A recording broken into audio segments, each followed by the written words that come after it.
My fellow Nerdikins, welcome back to another episode of That So Nerdy. Today we've got another gameplay episode for you, and I'm going to be running my take on SS4 Vegeta, and Tommy is going to take his hand at his build for Piccolo Jr. Evil Reborn. And his Piccolo build's a little bit different than mine, in the sense that like he has a few different boss cards, but they are still fairly similar. And I do believe that, if I'm not mistaken, Tommy does get the high roll and goes first.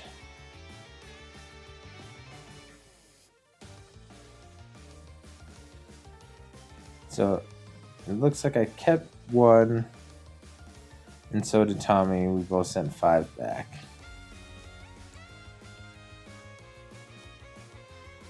And I will give a little bit of a spoiler. You will not be seeing any UI Kamehamehas because it is a card that I do not own. But I think this build that I have prepared for this deck, even without that, is still pretty good in my opinion. And it is a 56 card build.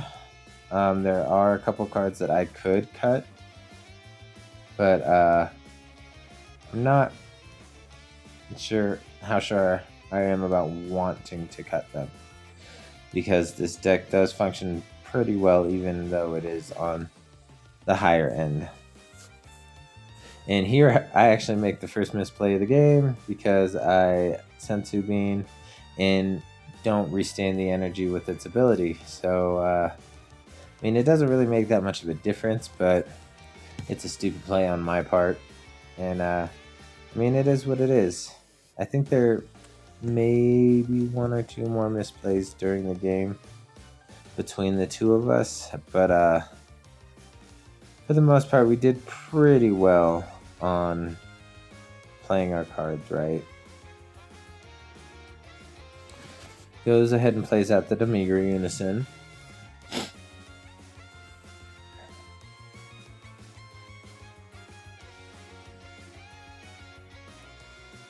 And looking at my energy actually looks really powerful considering how I've got my counter and some a dual attack blocker with board removal there. But I mean, hey, it is what it is. I believe the life that I took was going to be was the Unison.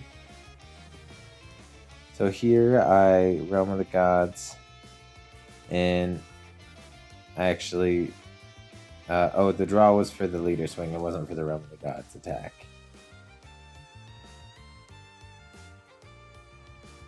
And then I tapped 2 to play up my Unison because the Unison was actually the draw that I got from the leader swing. Otherwise, I would have played that out beforehand and given my leader the 10k boost that the +1 allows me to give.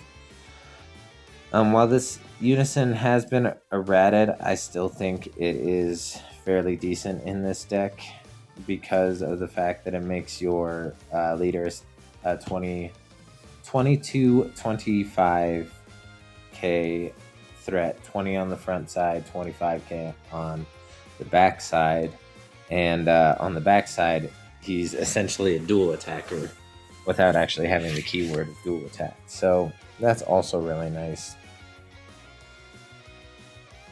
So here he pluses 1 on his Unison to swing into my Unison because he's trying to not give me a bunch of resources, but he has to swing into my leader with his lead in order to be able to draw. So I take the damage from that because under his own volition, Vegeta does not have a secondary awakening, but I do run a secondary awakening strategy in this deck, and I don't actually get to use it, but the card will hit my energy, and I'll let you guys know when that card hits my energy. But I take the crit swing from the Gohan, and now he chooses to pay 1 to play out the Goku, And here I have to run because my kids are being crazy. So he's pausing for a second so I can separate my boys because they're being a little they're being brothers. They're being crazy boys. And now I'm back. So he Spirit Boosts 1 to make the Goku a 20k, which allows him to free play this Piccolo. And I misunderstood what the Piccolo did because I thought he had to pop the Goku to play him, but no, it's the secondary effect that Piccolo has that requires him to pop the Goku. So that was my misunderstanding.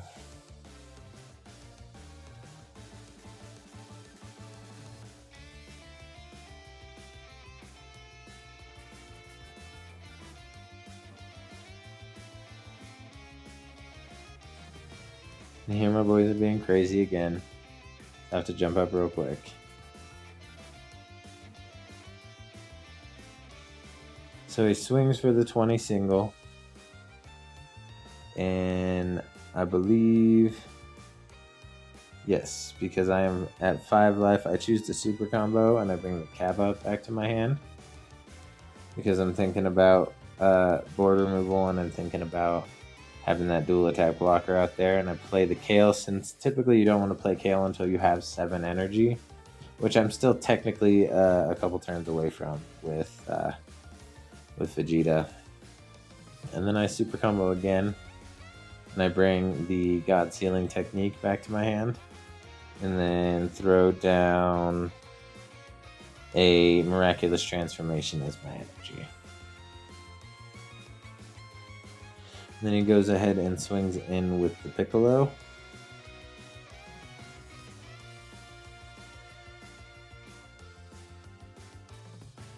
And I drop my Miraculous Transformation on the floor while trying to tap it. So I get the combo power. I bottom deck his Gohan because it's a 2 or less.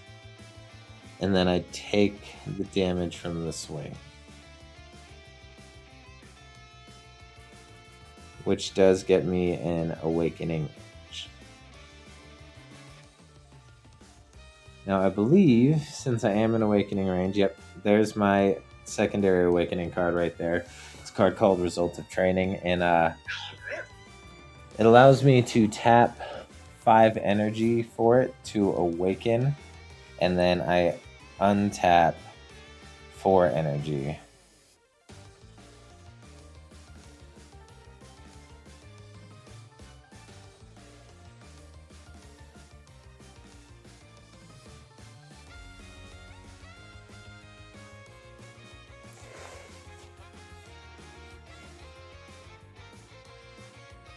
Alright, so I play the Vegeta, and he thinks about playing Charismatic, but since I hard cast him, it wouldn't do anything. So I bottom deck his 2 threats on board. And now I give my leader the 10k boost.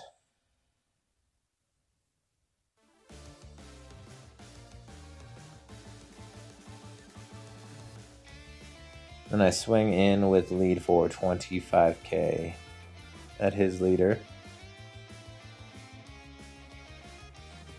And he chooses the Shocking Death Ball to counter out, which allows me to restand him. I drew for his auto, and now I'm swinging in again for another 25.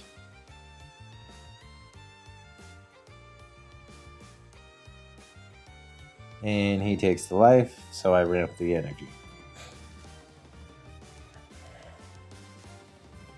And I've noticed this about a lot of people playing this deck and talking about this deck, and how they say that you want to constantly run mono blue because you don't want to ramp like a Champa, or you don't want to ramp an Overwhelm card, and that doesn't make any sense because you literally cannot ramp those cards. If you look at the top card of your deck and it's not blue, it just goes back on the top of your deck and you miss the ramp opportunity for the turn. You don't have to worry about it going into your energy and like turning off your super combos if you're not running the Zeno super combo, which in this deck, why wouldn't you run your the Zeno super combo? And you also won't have to worry about it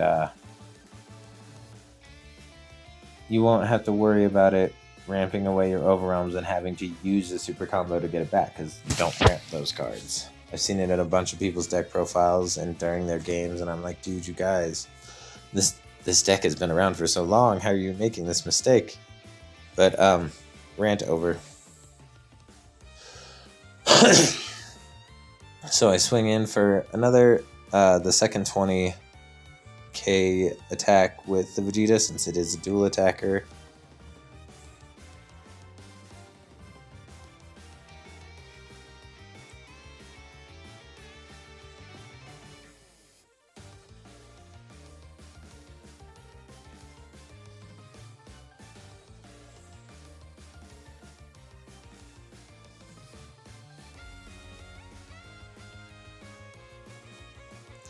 Yeah, now Tommy is talking about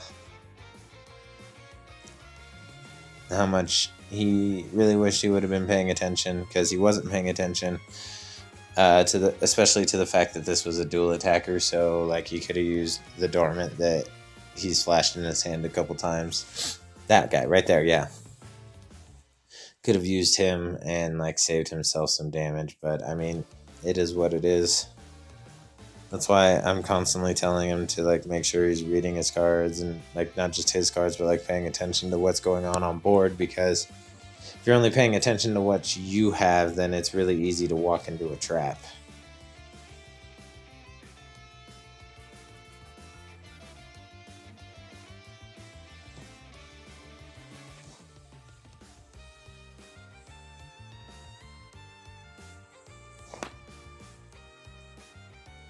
And now I'm going in for one final swing on the turn with my Unison, because I want to keep that 2 energy up for defensive purposes.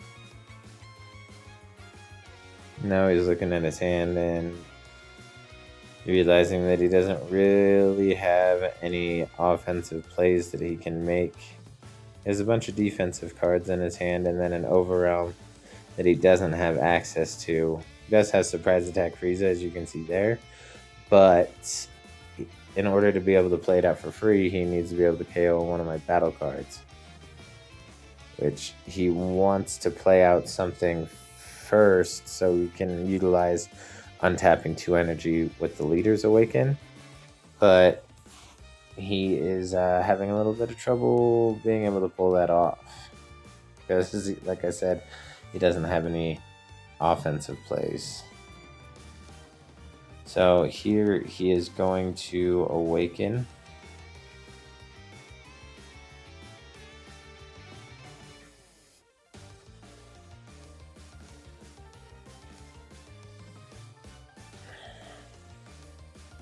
Then he's going to tap 1 to KO my Vegeta with his leader ability. And then he's going to try and play out Frieza, but I'm going to God Sealing to send it right back to his hand. So he really doesn't have anything else. He pluses a marker and then swings, I believe, into my lead.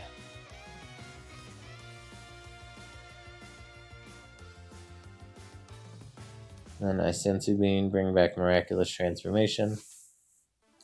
Throw Kappa back into my energy.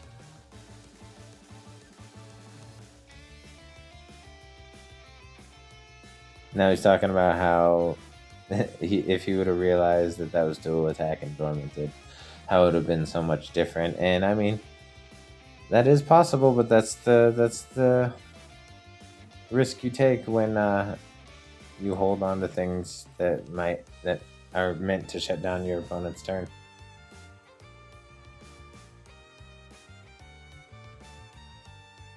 And then here I draw into Tragedy Overground, and since I don't have 9 energy, I go ahead and throw it into my energy. I add the marker for my leader. And then here's kind of a funny situation, because you do want to swing with the Goku first so you can guarantee his Floodgate ability if, say, you get Floodgated or Baby Hatched or something like that. Well, obviously not against Green. Against Green, they'd have, like, Kabito Kai.